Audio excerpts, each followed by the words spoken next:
Hey friend, welcome to the Get Rooted in Health podcast. I'm Gabby, a faith-led wife, mom of 3, certified nutrition consultant, personal trainer, and passionate about changing lives.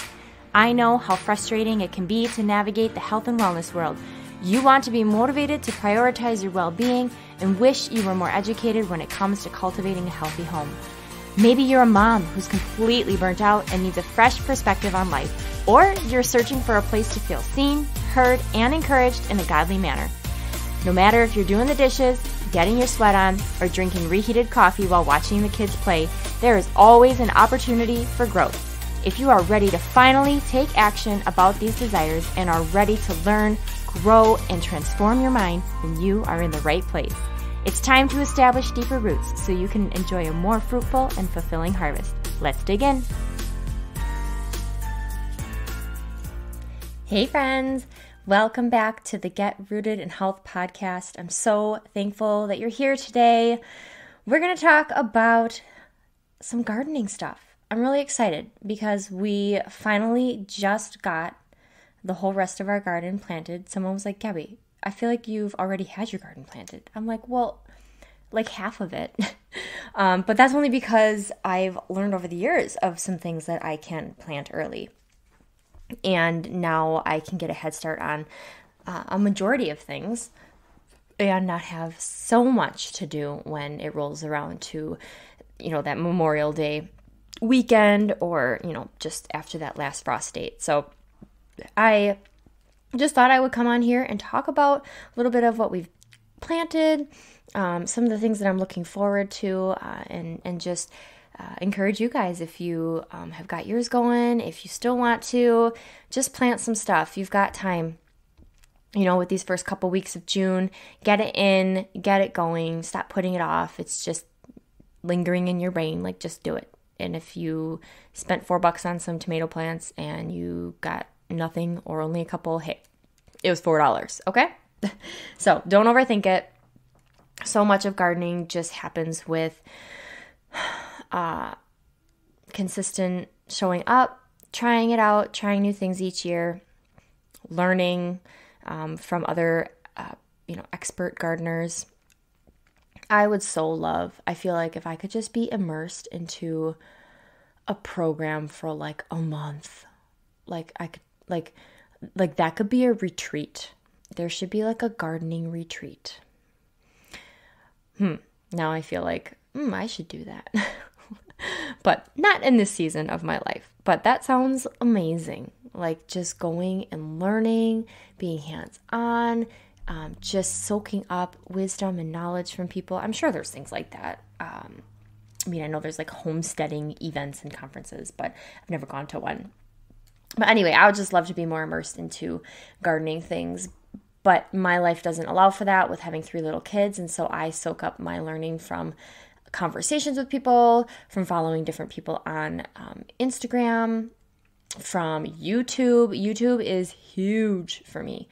I can type in anything and I have a few couple go-to people that I rely on to learn from. And that is how I have honestly grown my garden over the years in better ways. I learn each year and I try something new. And honestly, I'll be honest, every time I start my garden, I always feel less than, this little seed, I better plant 5 of these because I don't trust that it's going to pop up. My mind goes to this place of worrying about my plants popping up.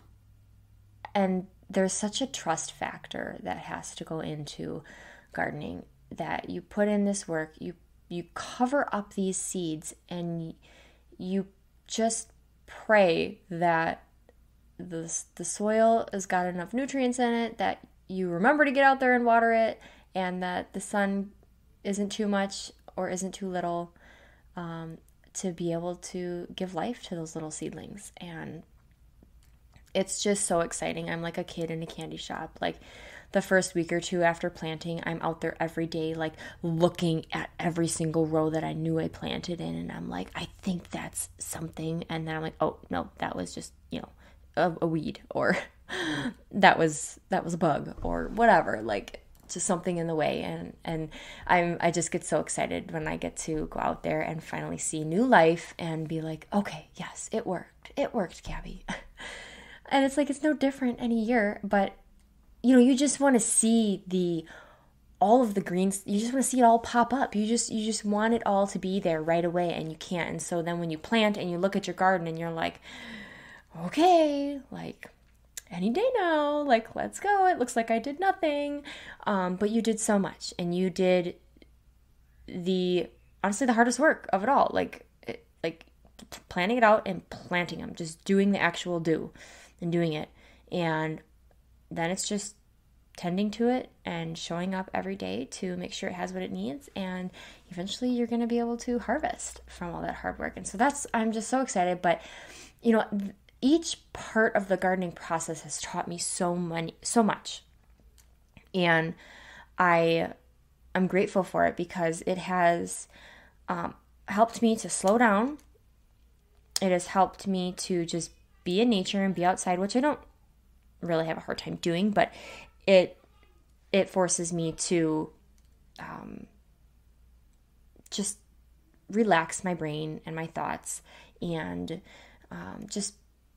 be present with the earth and me and conversations with God, and just not being stimulated by anything else. And I don't know if I think we touched on this in a former episode, but I also had talked about this on a post that I did of how therapeutic the soil is. And I didn't know this. Someone sent this to me a while back, and I was like, well, that makes so much sense now. I didn't know it, but I was already doing it, and it's like my body already was reaping the benefits of, just the calm factor that there's properties in the soil, and just getting your fingertips. Like, I rarely wear gloves. I hate wearing gloves in the garden. I feel like I cannot get like anything. I can't pinch weeds and pull them out. I feel like I have to feel them, and I don't care that I get my hands dirty because I can wash them. It's not a big deal. And the only time I use gloves is when it's like a massive, prickly weed or a giant clean out, at the end of the garden season. But when I'm plucking little weeds and things like that, I like to get my fingers in the soil. I use it when I'm planting. I just use my fingers. I dig the trenches with my hands and a small shovel. I poke the holes for the seeds with my fingers. It's I am touching the dirt, and there are properties in the soil that are proven to help reduce anxiety and depression and just promote happy feelings, and it just helps. So that is one area that I have found to be very beneficial and helpful for my garden. So yeah, from weeding to tending it to teaching my children about it, there's so much that comes with the garden than just planting the seeds and reaping the harvest. Everything in between serves its purpose. And like I said, when you plant the seeds and you look at your garden and you're like, okay, well, it looks still very dull and boring. You just gotta wait, and you just gotta be patient, and you just have to keep showing up. So some of the cold weather, the cold hardy vegetables that I already had in the ground, probably since, and this has only been within the last few years, I would say that I have been doing this, because I didn't know you could plant so many things so early on, like in March or April. And so I have now been doing a lot of my carrots I've sown in late March, early April. Lettuces, believe it or not, actually they like the cold. So they will be one of those things that you can plant right away come April. You can buy yourself a little pot or a giant felt pot, a 10-gallon or whatever, and fill it up and just plant some seeds in there in the early parts of spring. And they love that. They actually don't prefer to be in full exposure to the sun. That's a lot of energy for them and can make them bitter. And they just prefer a little bit more cooler and some shade, but of course they do need some sun. But if you didn't know that, that was something I learned within like probably the last 3 years. I'm like, no way. That is exciting because then I can start my lettuce and have it sooner. So yeah, there's a tip for that. I actually got this really cool arugula, or no, it was spinach or arugula. I don't remember which one. Oh no, it's called Galilee Spinach.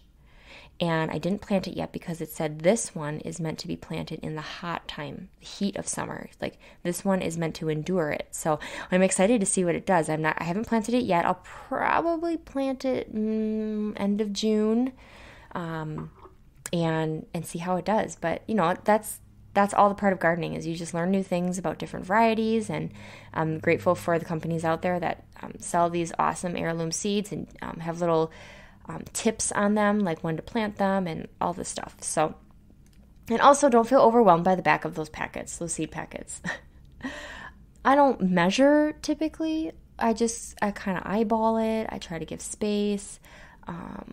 But like, when it says like a 1/4 inch deep for this one and a 1/2 inch deep for that one and 1 inch deep, like just generally don't dig a huge, 5-inch trench, 5-inch deep trench for anything, like, an inch or less deep, unless something says to go deeper, like potatoes. Like just don't feel like you have to overthink it and feel frazzled by it, because you're going to do fine. Just don't put them too deep and they will grow great.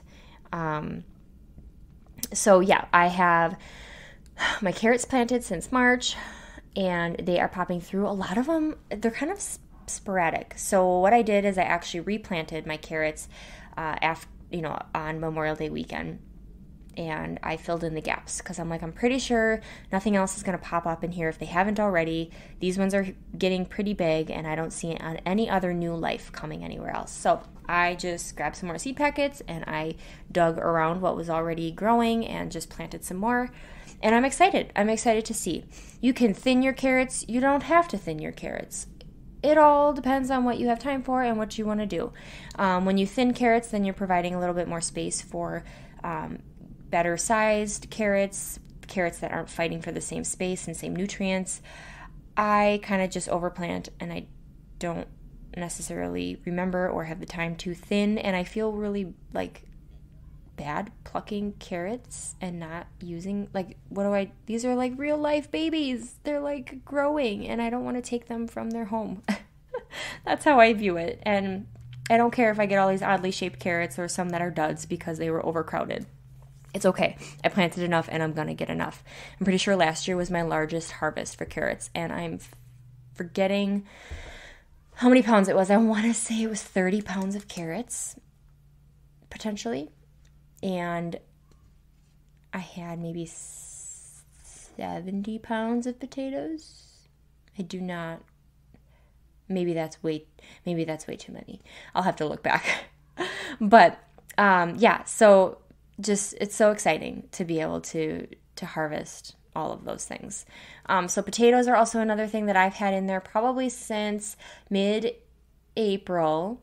Those you let eyes grow on them. I just buy a bag of organic potatoes. I let them sit, a couple of different varieties, or if you just like russet or whatever, I let them sit in our basement and grow eyes on them, and then I plop those suckers in the ground. I dig some trenches. I do about 3 to 4 in each and cover them up, and they are beautiful by this time. They are so such rich stems, so rich in green. I love seeing the potatoes right off the get-go. They are very much thriving right now. My garlic that I planted from last fall, I'll be able to harvest in July. So those guys are in there. And then I shared that space with my onions. So one thing that I want to encourage you is and I'm learning, is to not waste space. I feel that I have not utilized all of my space wisely. And I'm learning. And so kind of general rule of thumb is to never let a garden bed be empty. When you harvest something, plant something else or plant more of it if it's in the right season of the summer or whatever. there's, the spring hardy crops, there's the summer hardy, there's the fall hardy. So when you harvest your summer stuff, plant some fall crops in there. If you have time to get those in, get them in, and just utilize that space and don't waste it. And that is one thing that I'm really starting to capitalize on. And so if you're a new gardener, don't overwhelm yourself with that, because that can feel like a lot. But I'm in a place of okay, how can I keep being wise with the space and utilizing it? Because I'm like a wannabe homesteader. I have these desires to, continue to live more off of our land and get better at it. I don't know. I feel like it's just something that I have in me that I want to learn. I want to grow and get better in this. And I actually bought a pressure canner. So instead of just canning, I can also pressure can, which means anything that's not acidic. So typically when you think of canning, these are things like tomatoes and applesauce and like salsas and pastas and things like that, pasta sauces. But you can't do that with everything, like green beans or carrots, potatoes. You can pressure can meat and you can save these things. So it gets me excited to just feel a little more self-sufficient and not actually have my potatoes go to waste because we couldn't eat them fast enough, because I tried to cure them. That's what you call that. I cure my onions. I let them sit out and dry for a period of time before I hang them up in my basement. And that just helps them to stay hardened off for a long period of time. And I couldn't get that with my potatoes. And so I hope to pressure can them. So going back to just conserving space, and using it, continuing to use it. And so things like if you have sugar snap peas, if you know that you're going to be planting those guys right up against your trellis, right? You're going to be planting them right there. And if you have a garden bed, what's going to go in front of on both sides? There's so much space left. So on one side, I've heard you can grow beets. That's a great companion plant to grow on one side. I have some more onion seedlings on one side, so I have a bunch of onions growing on right by the peas, but they're not going to be competing because the peas are climbing up, and the onions grow right underground. Same with beets. So I also learned that you can plant onions near tomatoes because you're going to have a lot of space around the bottoms of your tomatoes if you have them growing up vertically. So, it's just getting creative and not being just not just wasting space. So, so I have, early on, I planted my carrots, my lettuces, my potatoes, and peas. Those were all pretty early crops that I had going. So now we've got all of our tomatoes in. We have our green beans, which we are going to plant in a succession. So that just means we can harvest at different times rather than having an abundance all at once. So we'll plant probably here, since planting on Memorial Weekend, probably 2 weeks from now, we will plant some more rows of those. We also have our peppers out there. Peppers and tomatoes were one of those things, you just have to make sure either you grow them indoor yourself or you are buying them from a local place or a store that are already planted and grown, because putting those seeds in the ground outside, they're very tedious. They need some extra love and help. They do not do well if you just throw the seeds out in the ground on, after the last frost date. They need some help from the indoors. And then they do not like to be below 50 degrees at night, so you just have to keep watching the weather. And these are things that I've just learned over the years. I've definitely had duds. This is only my second year of successful peppers. Well, I'm hoping so. They look good to me. And I'm excited to see what I can harvest from those. But there have been other years where it's not worked, or I planted them outside not knowing that they only thrive on when you plant them inside, you need to have them started indoors. We also have our squash. And so the squashes that I did not do spaghetti squash. this year, and I did not do any acorn. I did a few, they're more mini sized, but honey butternut squashes was the variety. I had a couple sugar pie pumpkins left, some seeds from last year, so I planted the rest of those. There were maybe like 4. And sweet dumpling squash. I don't know. I got like a free packet of seeds from one of my orders, so I popped a few of those in the ground, and we built an archway trellis to have them climb over, which I'm so excited about, you guys. This was something new that we tried this year. I was like, we just need to do it, because I got the blog in my email that was prompted me and taught me how to do it, and I was like, it's so easy, and this would help conserve space. So we did that for the squash and for the cucumbers, which I pray that I get them this year, because last year a random frost came and they just ruined my babies that came up for the cucumbers. They just, I don't know, ruined them. They never grew back. I could never get them to come back. I don't know what happened, but they just did not want to grow. So, we have cucumbers and baby cucumbers ready to grow over an archway trellis that I can walk under, and I'm excited to teach them to grow and climb over it. So that's another way, rather than having them grow all across the ground, because those viney things can take over for sure. So I can't wait to have photos of what that will look like and just see what kind of space that frees up. And then in between those cucumbers and squashes, I have my zucchini plants. Those guys just need some space to open up their giant, beautiful leaves. So just giving them room to spread out is something else that we planted. I have more radishes in the ground, more beets. I had done another planting of some greens. So we have lots in our garden, and it's been a learning process over the years. And I've loved every year and what it's taught me, and implementing new things, and getting to get my kids involved.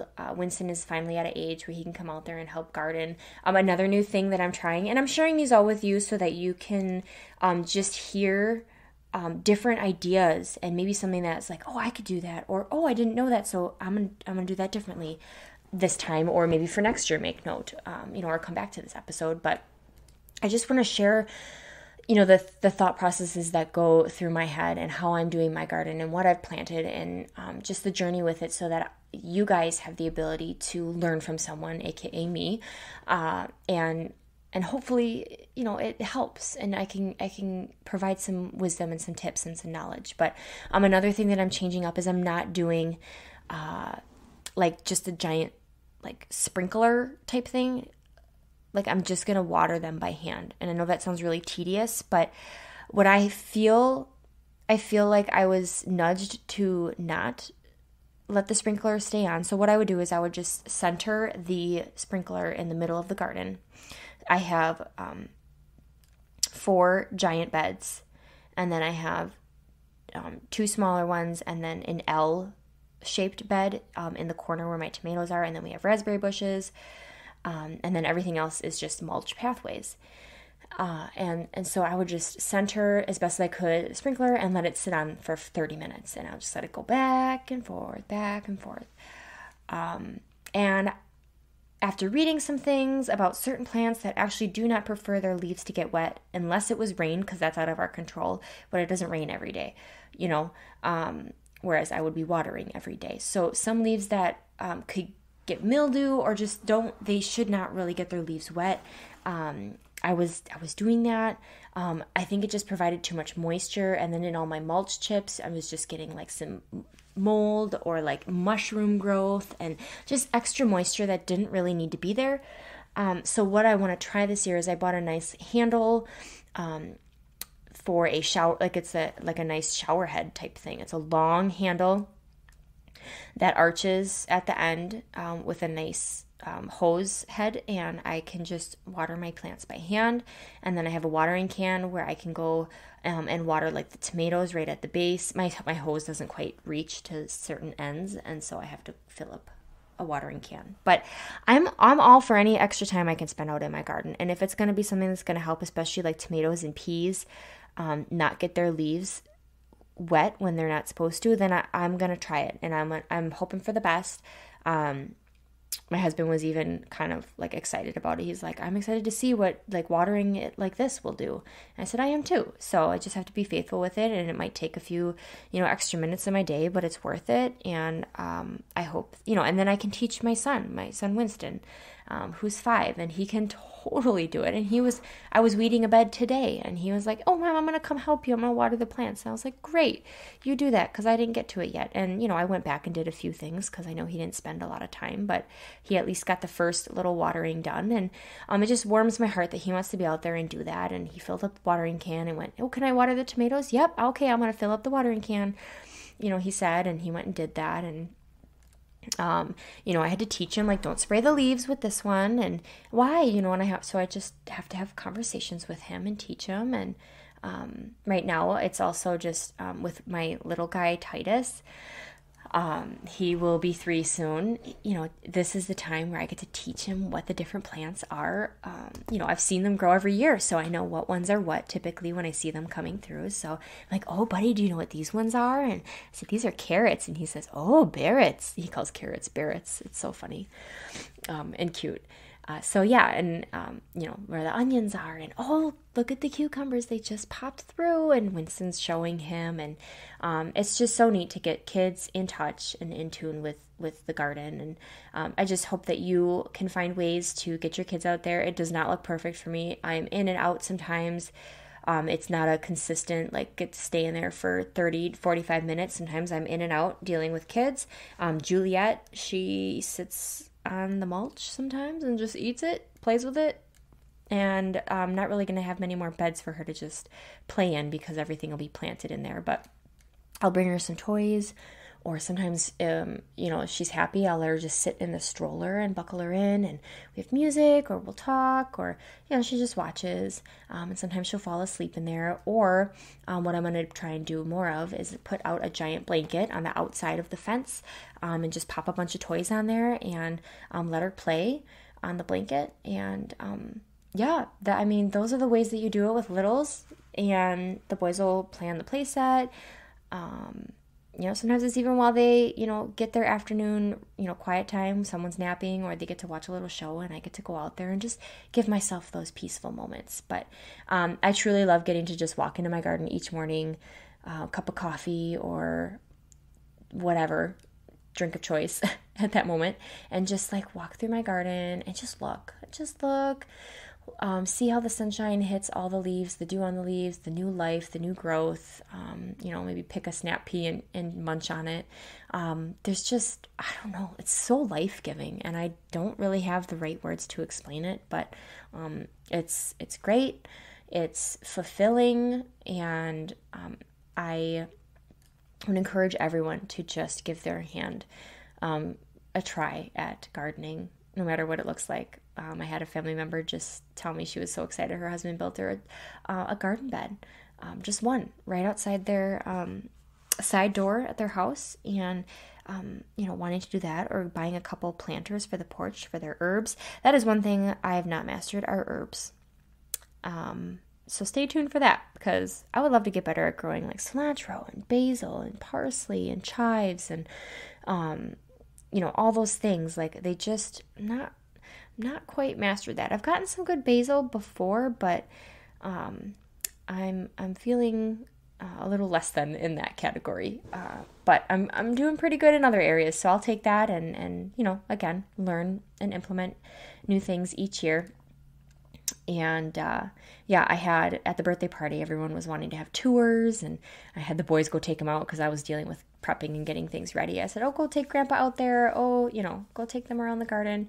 But I got to go out there later with some people, and, it's just fun to show them around and talk with them and answer their questions, and for them to see it in real life.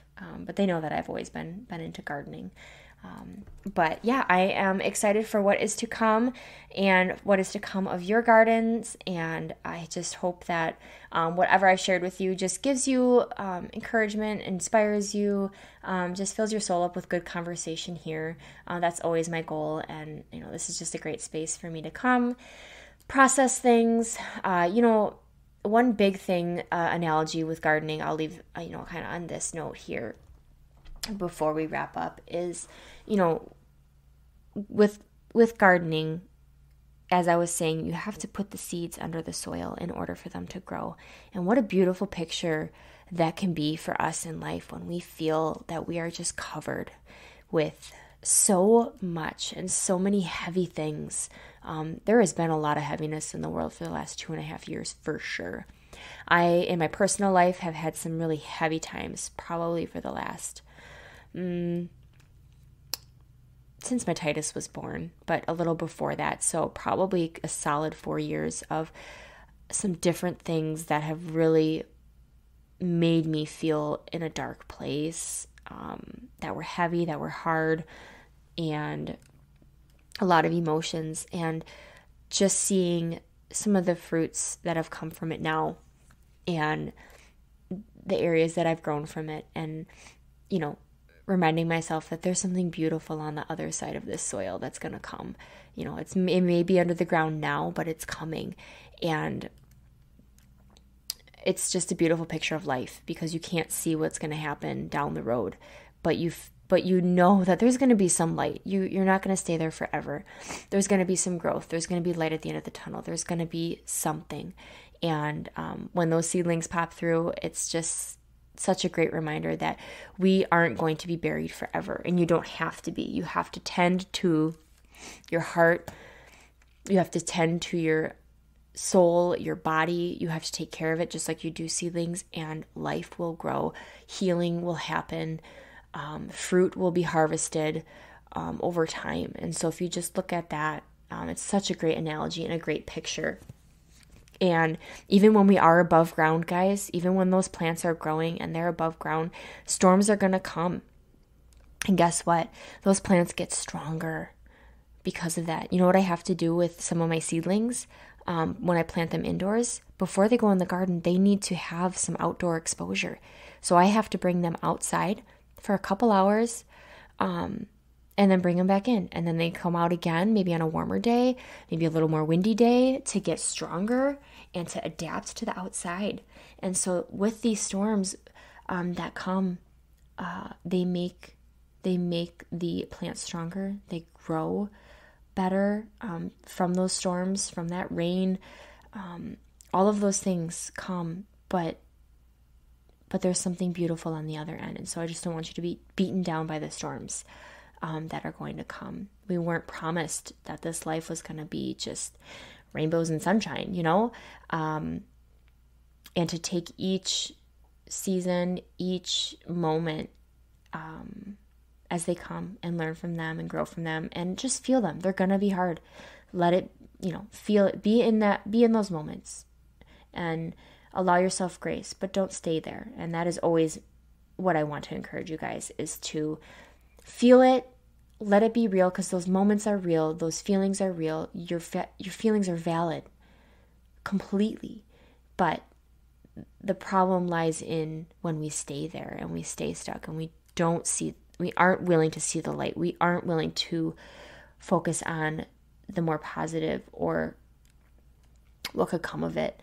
And yeah, I'm seeing those things in my life now as I have gone through loss and grief, and just seeing the beautiful ways that it can be paid forward when someone has impacted your life and you lose that person, and it's so hard. But then now I'm seeing the ways that it has impacted me for life, and then I can use that and impact other people. So yeah, so there's a little garden wisdom and insight and analogies, because that is what I'm all about when I'm out there. So if you have any, I would love to hear more. I always love talking about garden things, and hearing people's thoughts and how they process and what they learn. So with that being said, send me anything gardening related or podcast related in my email. You can send me an email at gabby.flater@getrootedinhealth.com. That will always be in the show notes. below. And if you have not yet rated and reviewed the show, it would mean so much to me if you would take just a minute, head over to this show, scroll down and hit write review, leave an honest rating and review to help this show grow, get into hands of more people, and just bless other people's lives through this platform. So with that being said, be blessed, have an amazing week, and we will chat again soon, guys.